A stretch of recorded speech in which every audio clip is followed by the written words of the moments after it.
Welcome, everyone. I'm Amy Seeley, president of Seeley Test Pros and Leap, helping students to succeed in all kinds of tests from 8th grade to grad school throughout Ohio. And I'm Mike Bergen, president of Chariot Learning, helping students with tests, school, and life based out of Rochester, New York. Between the two of us today, we have over 60 years of experience at the highest levels of the test preparation and supplemental education industries.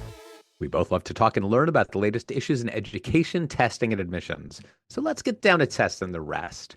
The fascinating topic we want to explore today is how much AI is just right in the college essay. But first, let's meet our special guest, Razi Hecker. Razi Hecker is a Harvard graduate and a creative writer whose work appears in literary journals, news outlets, and the most recent edition of 50 successful Harvard application essays. With over 2,000 hours of college essay coaching and 10 plus years in education and creative writing, Razi helps students transform personal experiences into powerful, memorable admissions narratives. His students have been accepted to every Ivy League school, as well as many other elite institutions. Welcome. Hi, Amy and Mike. Really appreciate it. Excited to be here. We're excited to have you on the show to talk about a topic that is basically on everybody's minds. But before we dive into the dizzying world of artificial intelligence, I'd love to talk about your background as someone who now specializes in essays, but tell us your path and how you got there and what you do today. Of course, I'll give you a bit of a background. So, when I was applying in the first place to Harvard and kind of a few of the different other Ivy League colleges, I realized that a huge part of what I wanted to do, I'd grown up writing poetry, slam poetry, and different types of creative writing, and so I knew that I'd really be able to stand out with my college essay. So I poured a ton of work into it, and then my freshman year, knowing that I was so excited about it, I also submitted it to Harvard Crimson's 50 best Harvard essays, and I was published that year. So it was very exciting. And I think after that, I realized this isn't only something that I can do for myself and write these really amazing and for me really self-fulfilling sorts of pieces, but it's something that I can help other students do also. So I definitely started locally in my suburban friends, Lower Merion, where I grew up. How did you know, Razi?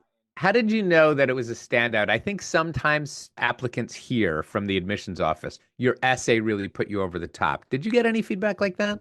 Yes, that's a great question. Ironically, the essay that was accepted to Harvard was not the essay that was accepted to the 50 best Harvard was not the essay that I got feedback on. Exactly. Oh, that's funny.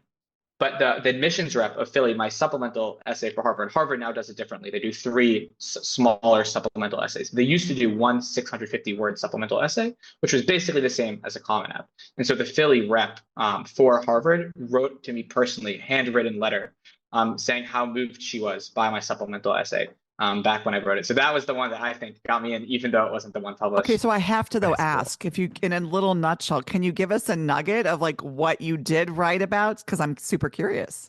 Of course. So for the supplemental essay, which is even I think for me actually the one that was more personal, I grew up volunteering with refugees from all around the world.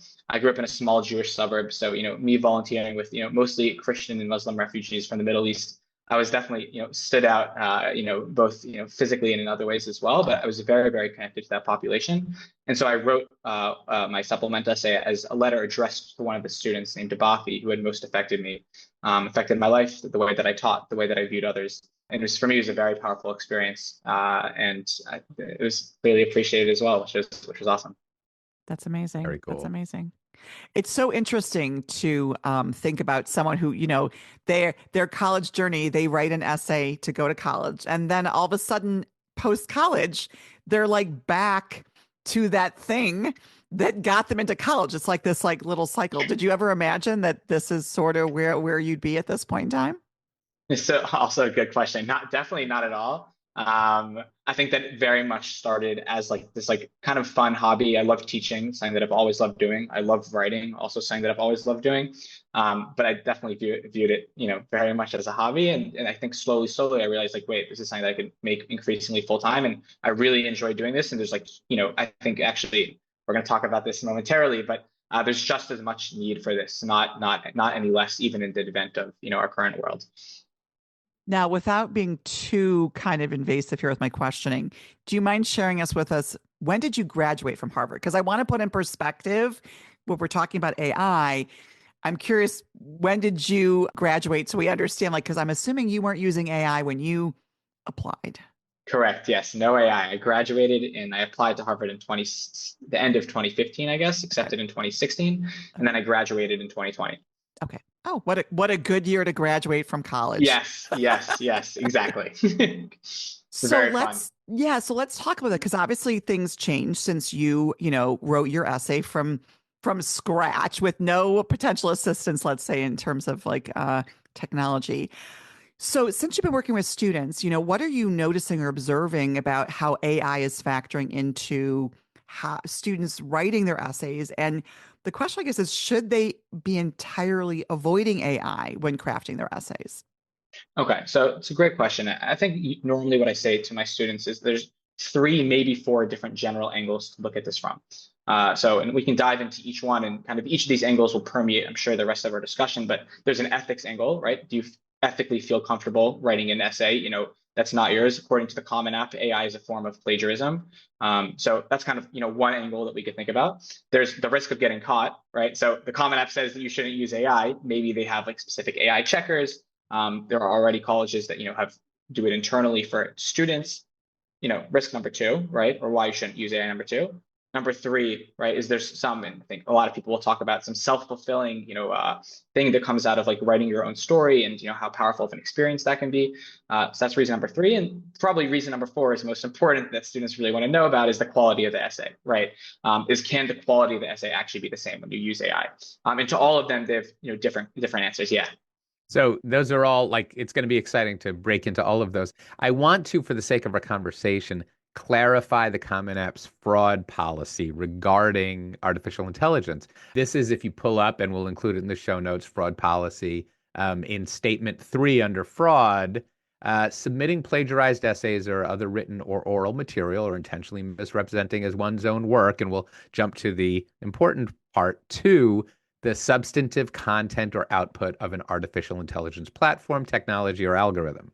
And I think that that word substantive does a lot of lifting, and we'll dive Mhm. into it. Right. Exactly. So start from the top as you're kind of thinking about where AI should appear, if it should appear at all. Yeah. So, for me, as the college, guidance consultant and the college as a specialist, and I'm working with my students, I kind of, the ethics of it, I leave it to them ultimately. That's not like, my main focus. I'll say like, this is something that you should be, mindful of.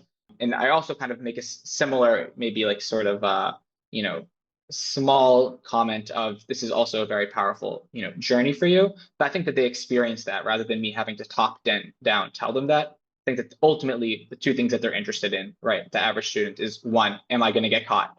And two, how good is the essay going to be if I use AI?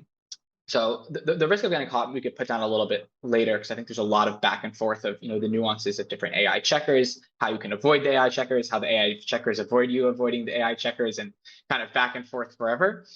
And the quality of the essay I'll say briefly, and again I will bring this point back in all the different questions I'm sure, is that in general I tell students that every single good story and every single good college essay has three main components, right? There's why you do something, there's how you do it, and there's what you do.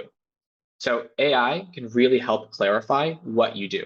The average student who's not an amazing writer can put their activities list through AI, say, choose the two best activities, really expand on them, and AI will do probably a better job than that student of writing what they've done in those activities lists.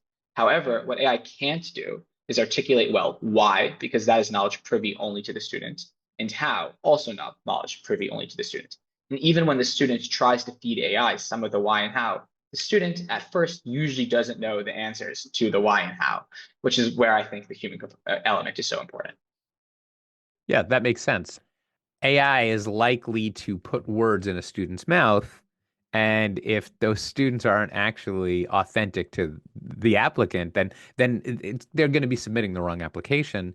And I understand that authenticity is a key component of the student essay.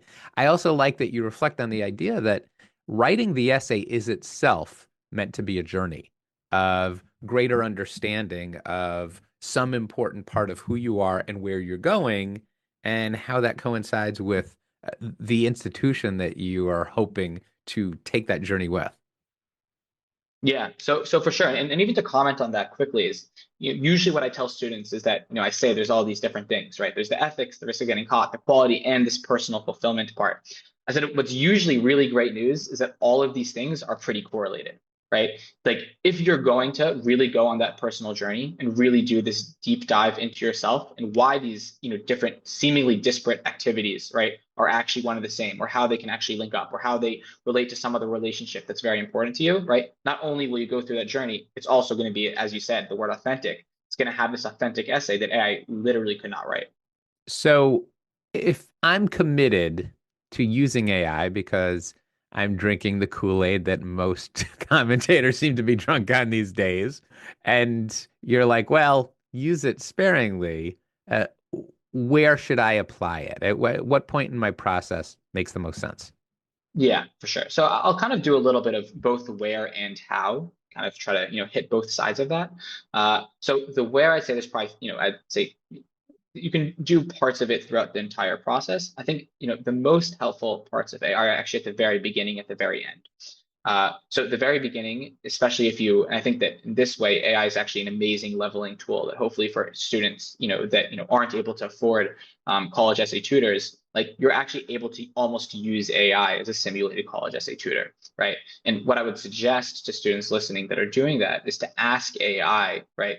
Don't only just ask AI how to improve this, how to improve that, but prompt AI to ask you questions back, right?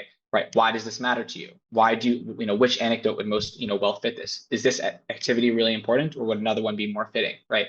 And the more AI is able to ask you those questions, the more you're going to be able to answer those why and how and feed it back into AI. So I think what you're suggesting is that this initial is really students being able to have a dialogue with AI. So if you're able to dialogue with it, that is where this sort of interaction is what starts to generate the content that then can be useful for like the next step of the next phase. Would that be fair? Yeah, 100%. I always, joke with my friends when they ask me when I'll be replaced by AI is that I think I'll be replaced only like a month before psychologists are replaced.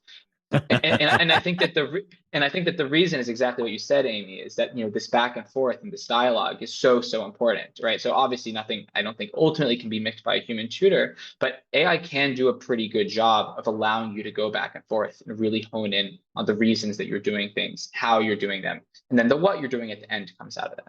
Actually, it's only funny that you mentioned the therapist because I do very, very little essay writing, but every so often I will do it with a student who I've worked with. But you're right. I actually find that the initial meeting or meetings, it feels like a therapy session because you are kind of digging and trying to sort of pull from the student something really meaningful that, of course, they might not have even ever thought of, or certainly thought of as something that they would want to develop in their essay.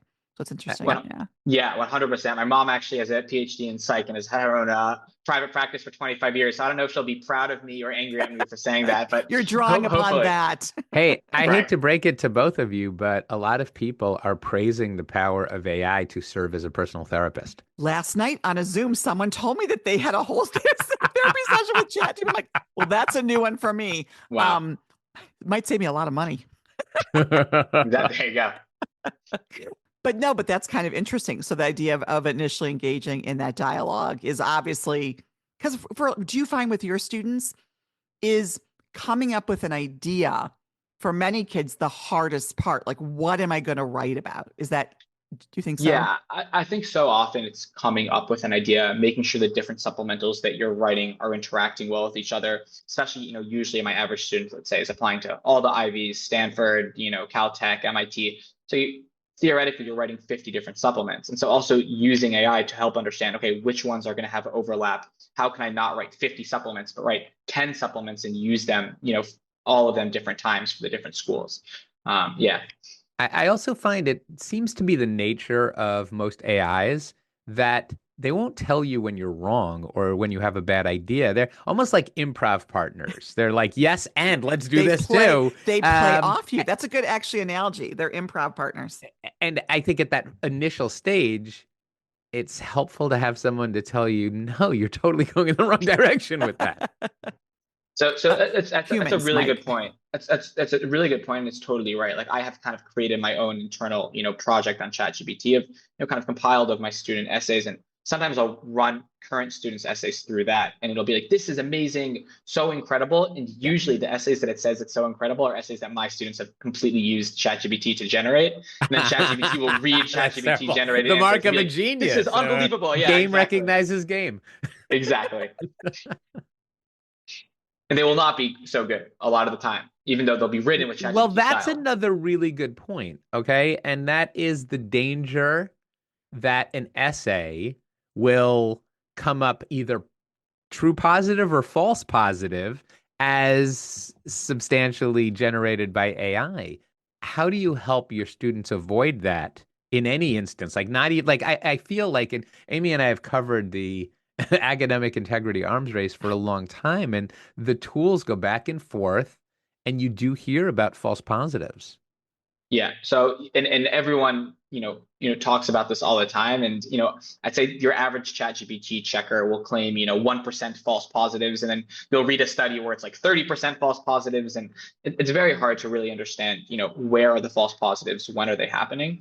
So I'll kind of answer in a couple different ways. I think there's a very big difference, one, in terms of the length of the essays that you're writing, right? So if you're writing like an 100-word essay, I think one, there's a lot of ChatGPT checkers which will say like, hey, we need more words or more characters to even properly evaluate whether this is AI or not. So a lot of the colleges, let's say, Yale offers, 125-word prompts, Stanford offers 50-word short takes, like things like that, right? You're actually probably closer able to get away with, in terms of using AI. Still don't recommend, but it might be a little bit easier. Actually, you're making me think when you're mentioning the word counts. If a student writes an essay that might be much longer, because sometimes with my students, I would encourage them just to write as much as you can, and then we'll essentially start to sort of like redact it.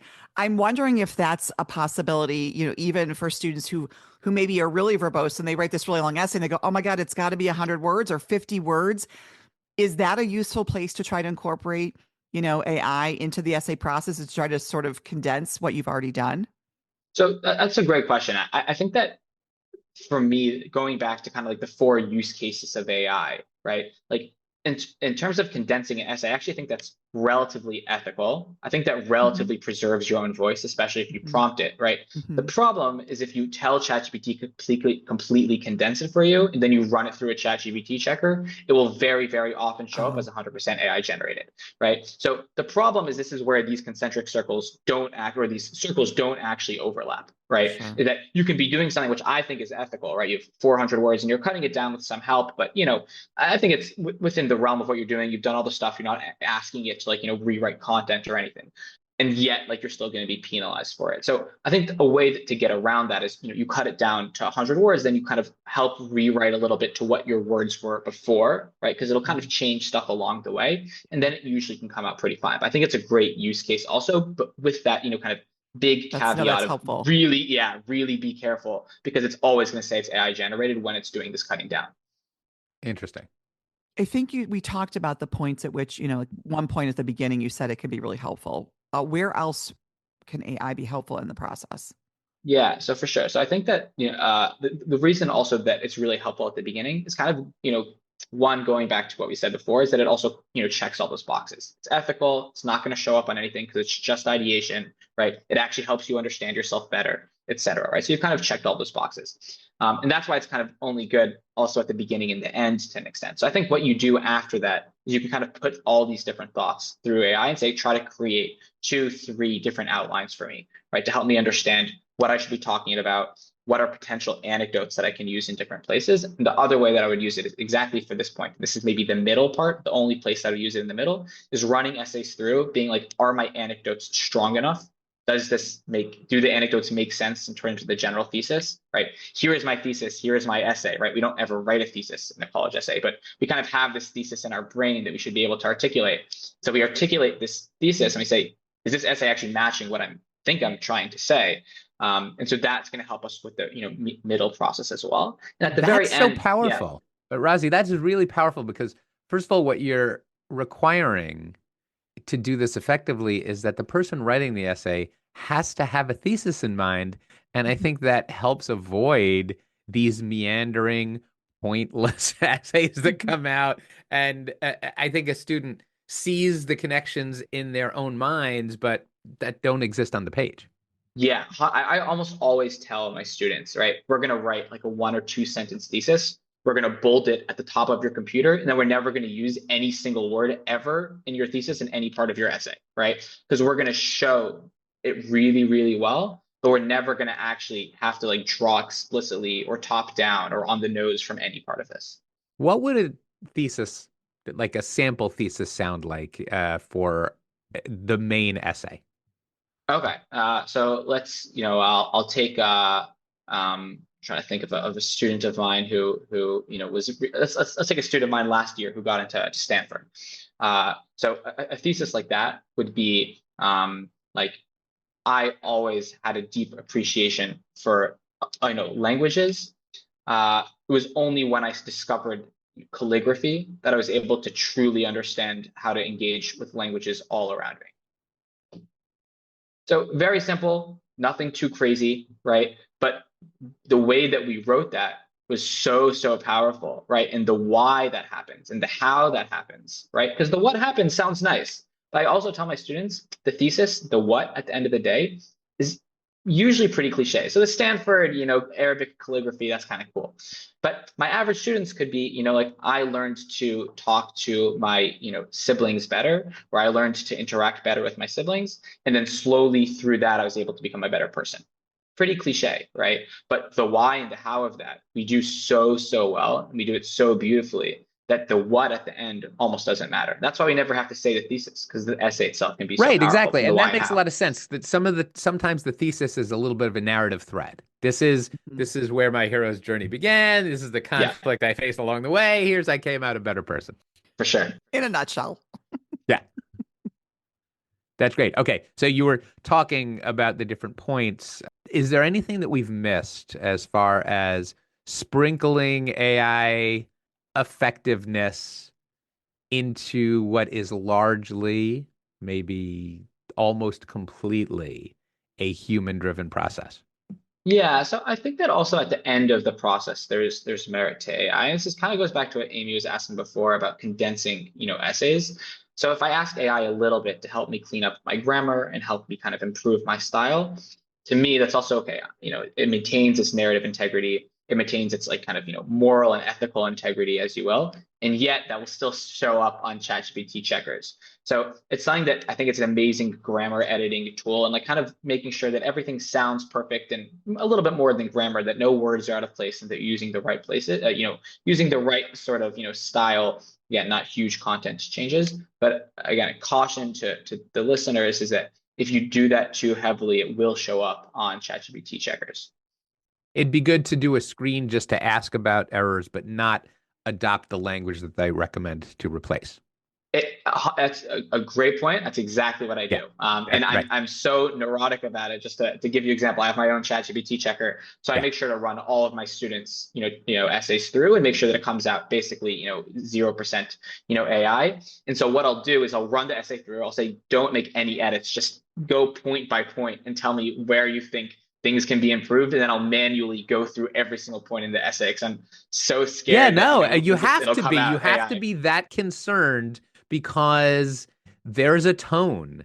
Some of us can tell very obviously when something is written by AI. A lot of us have no idea how much is written that we don't Yeah, recognize, but the checkers are more sensitive. yeah, 100%. When you say you have your own AI checker, is that a commercial or a commercial product, or did you just hack one together? No, it's a commercial product, GBT Zero. Yeah. I usually use $200 a year or so. I'm probably actually going to change this coming year because like I think there's been more research out that GBT Zero has more false positives than Right. other things, like copy leaks, turn it in, whatever. Yeah. But I think anyway, it's like hard to really know with a lot of, sometimes it's too sensitive, sometimes it's not sensitive enough. What I like about GBT Zero, just like kind of on one leg, is that it has false positives, but also does a pretty good job of, even when students like will maybe change a few words here and there. Like Quillbot or Grammarly might come out and say, oh, it's 100% human. But GPT-0 can still usually suss out a little bit. If you haven't really changed a lot of the essay, it could be like, I still think this was AI. That is fascinating. Any final important points about this topic that we've missed? Yeah, I mean, I think that I'd really kind of ultimately with the student, I think that those listening, like kind of come back to these, 3 points that I tell all of my students of this, why, how, and what of an essay. And if there's one place that I can impart, it's saying that, use whether you're, using a college essay tutor, thinking through it with one of your parents, or using ChatGPT, like don't focus on the what end. That's the end that you will not stand out. That's the end that's not authentic. And that's the end that ChatGPT can do most naturally, which is why it's so dangerous as a tool to only rely on. But if you can use ChatGPT as a positive psychology-esque tool to rely on the why and the how, you do a really good job of doing that, then ChatGPT is actually a very, very good companion and won't hurt you. And it will also avoid the other ethical, personal development, authentic problems that we talked about earlier. I love what you're really emphasizing is just students learning how to engage with the technology in an ethical, effective way. Because ultimately, it's a tool that they're going to engage with in their rest of their professional life. Like it's here to stay. So I think it's great to launch understanding how that AI can play a role in performing this most important college admissions task of writing your essay, right? Yeah, of course. I'm not trying to run away from it. I think it's very important. I think also, as I said before, it's a real leveler for students who, once did not have the financial means to secure, very high level tutors. Like, I think that's a great thing, not a bad thing. So and yet there are kind of non-intuitive ways to use it that I think are very important in order to make sure that you're using it successfully. Fascinating. Razi, I know that we could speak with you all day on this topic. Unfortunately, we are out of time. Thank you so much for joining us today. Thank you. Thank you so much, guys. If listeners would like to get in touch with you, what's the best way for them to reach you?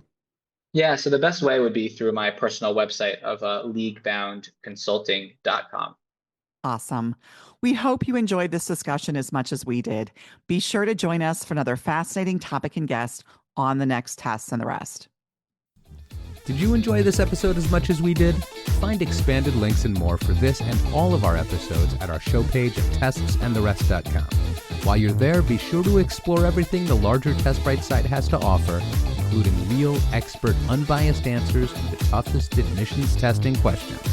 Of course, we'd love for you to rate, review, and subscribe to Test and the Rest on your favorite podcast platform.